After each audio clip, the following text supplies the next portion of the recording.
Good morning viewers, this is Rajesh Aroda, Director Tuition Hub. Please like my video and subscribe my channel.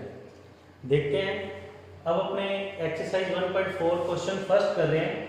तो उससे पहले ना आपको terminating और non terminating terms क्या होती हैं इसके बारे में पता होना चाहिए।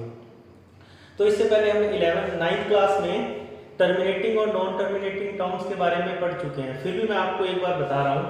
टर्मिनेटिंग टर्म्स क्या, जैसे आपने 10 में 2 का डिवाइड किया तो कंप्लीट डिवाइड हो गया 5 आ गया, तो ये टर्मिनेटिंग टर्म है।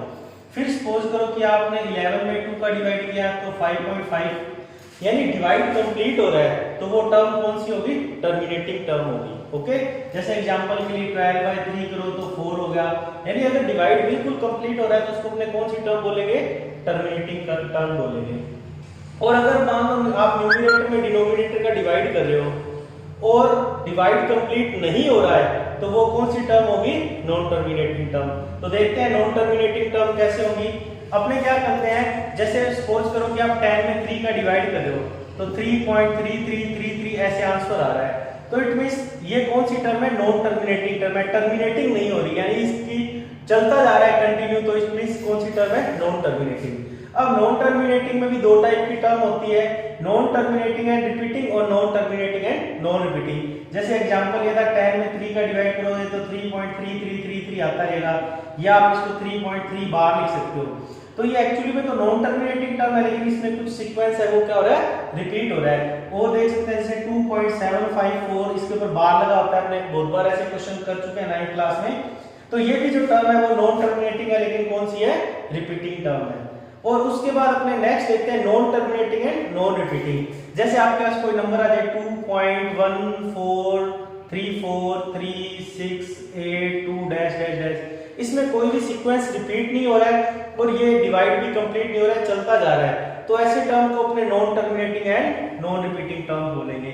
और इसमें इरेशनल नंबर्स आते हैं जैसे √2 √3, इनको आप सोल्व करोगे ना तो उसके बाद ये डिवाइड कभी भी कंप्लीट नहीं होगा, इनकी एग्जैक्ट वैल्यू नहीं आएगी, तो पॉइंट्स के बाद ऐसे आगे आगे आगे चलता जाएगा।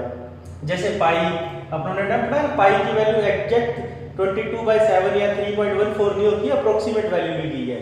तो जैसे कोई भी नंबर आ जाए अपने पास, आप ले सकते हो 5.1010000100001 ऐसे ही कंटिन्यू चलता जाएगा, कभी भी फिनिश नहीं होगा, तो इसको अपने बोलेंगे non terminating and non repeating, क्योंकि ये इसमें कोई भी टर्म है वो रिपीट भी नहीं हो रही है और ये टर्मिनेट भी नहीं हो रही है। तो इस टाइप से आप इनका क्या कर सकते हो? डिवाइडेशन कर सकते हो। ओके, अब इससे रिलेटेड अपने क्वेश्चंस करेंगे कई।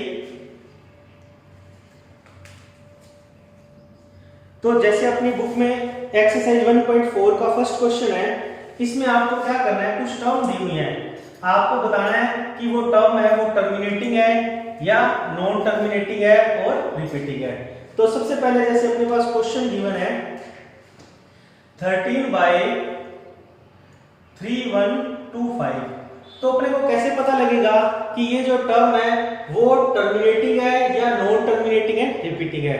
तो सबसे पहले तो आपको इसमें से एक बात ध्यान रखनी है कि हमने 3 चीजें पढ़ी हैं, टर्मिनेटिंग, अगर नॉन टर्मिनेटिंग है तो नॉन टर्मिनेटिंग है रिपीटिंग, और non terminating and non repeating.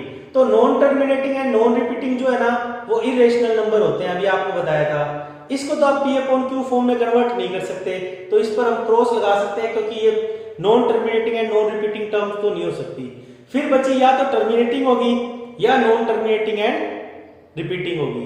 अगर टर्मिनेटिंग टर्म है तो आपको कैसे पता चलेगा, और नॉन टर्मिनेटिंग एंड रिपीटिंग है तो आपको कैसे चले? ऐसे लिख रहा हूं मैं नॉन टर्मिनेटिंग एंड रिपीटिंग को।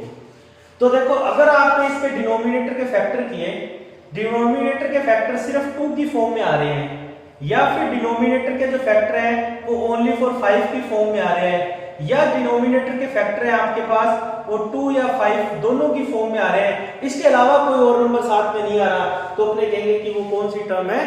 टर्मिनेटिंग टर्म है। अगर आपके पास न्यूमरेटर के आपने फैक्टर किए, सपोज करो 3 की फॉर्म में आ गए, या उसमें 2 की फॉर्म भी आ रही है लेकिन साथ में 3 या 7 कुछ समथिंग आ रहा है, या सपोज करो कि 2 और 5 भी आ रहा है लेकिन इनके अलावा कोई और नंबर आ रहा है जैसे 7 13 या कोई भी प्राइम नंबर आ जाएगा, तो इस केस में नॉन टर्मिनेटिंग एंड रिपीटिंग होगी। अगेन रिपीट कर रहा हूं, अगर डिनोमिनेटर के फैक्टर हैं वो सिर्फ 2 की फॉर्म में आ रहे हैं या सिर्फ 5 की फॉर्म में आ रहे हैं, 2 या 5 दोनों की फॉर्म में आ रहे हैं, तो वो हमारी टर्मिनेटिंग टर्म होगी, और अगर नहीं आ रहे हैं तो वो नॉन टर्मिनेटिंग टर्म होगी। ओके, जैसे अपने पास फर्स्ट क्वेश्चन है 13/3 तो अपने क्या करेंगे, इसके डिनोमिनेटर के फैक्टर करेंगे सबसे पहले।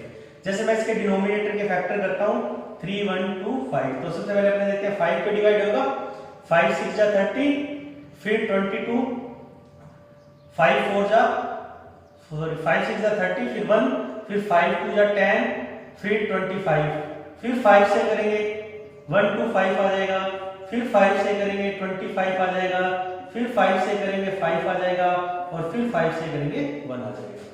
तो अपने देखते हैं इसके डिनोमिनेटर के जो फैक्टर है ना वो सिर्फ 5 की पावर 5 बनेगी, 5 की फॉर्म बन रही है, तो ये आपके पास कौन सी टर्म हो जाएगी, टर्मिनेटिंग टर्म हो जाएगी। Is that clear? तो इस तरीके से आप चेक कर सकते हो। जैसे सेकंड क्वेश्चन है इसका, फर्स्ट का आपके पास है 17/8, तो अपने देखते हैं 17 ये भी सिर्फ ओनली फॉर 2 की पावर बन रही है 3, तो ये भी जो टर्म होगी वो आपके पास कौन सी टर्म हो जाएगी, टर्मिनेटिंग टर्म हो जाएगी। और उसके अलावा अपने और क्वेश्चन देखते हैं, जैसे आपके पास ये क्वेश्चन है 64 अपॉन, ये इसको रफ कर देता हूं, ये तो आपने समझ ही लिया। थर्ड, जैसे 64 अपॉन 455, तो इसमें अपने डिनोमिनेटर के फैक्टर करेंगे, तो अपने देखेंगे इसके डिनोमिनेटर के फैक्टर आएंगे 5 × 7 × 13, तो देखो इसमें 5 तो आ गया, लेकिन इसके अलावा अदर नंबर और आ गए 7 और 13। मैंने क्या बोला था, अगर अदर नंबर और आ जाए तो ये कौन सी टर्म होगी, नॉन टर्मिनेटिंग एंड रिपीटिंग, तो मैं ऐसे लिख रहा हूं नॉन टर्मिनेटिंग एंड रिपीटिंग को। ठीक है, तो इसमें कोई प्रॉब्लम है आपको, तो इस तरीके से आप चेक कर सकते हो। और देखते हैं अपने क्वेश्चन, एक फोर्थ क्वेश्चन देखते हैं अपने 15/1600, तो इसमें क्या करना है, पहले आपको न्यूमरेटर और डिनोमिनेटर को सोल्व करना है। जैसे 5 से सोल्व हो रहा है, 5 3 जा 15, 5 3 जा 15, 5 2 जा 10, तो 3/320 बन जाएगा ये आपके पास। अब आपको क्या करना है, जो 320 है इसके प्राइम फैक्टर करने हैं, तो आप देखोगे इसके प्राइम फैक्टर हो जाएंगे, आप करके देख लेना 2 की पावर 6 × 5, तो अपने देखते हैं कि जो इसके डिनोमिनेटर के फैक्टर है वो 2 और 5 की फॉर्म में आ रहे हैं, तो ये कौन सी टर्म हो जाएगी आपके पास, टर्मिनेटिंग टर्म हो जाएगी। जैसे और क्वेश्चन देखते हैं, जैसे इसमें बिल्कुल आपको सोल्व करके दिया हुआ है, आपका क्वेश्चन नंबर 7 है। क्वेश्चन नंबर 7 में आपको गिवन है 129 डिवाइड में 2 पावर 2 × 5 पावर 7 × 7 पावर 5, तो ये क्लियरली दिख रहा है कि इसमें 7 पावर 5 आ गया, तो ये नॉन टर्मिनेटिंग एंड कौन सी होगी, रिपीटिंग होगी। ओके गाइस, इस तरीके से आप सारे क्वेश्चंस कंप्लीट कर सकते हो, और उसमें कोई प्रॉब्लम हो तो मुझे कॉल करके पूछ सकते हो। Thank you.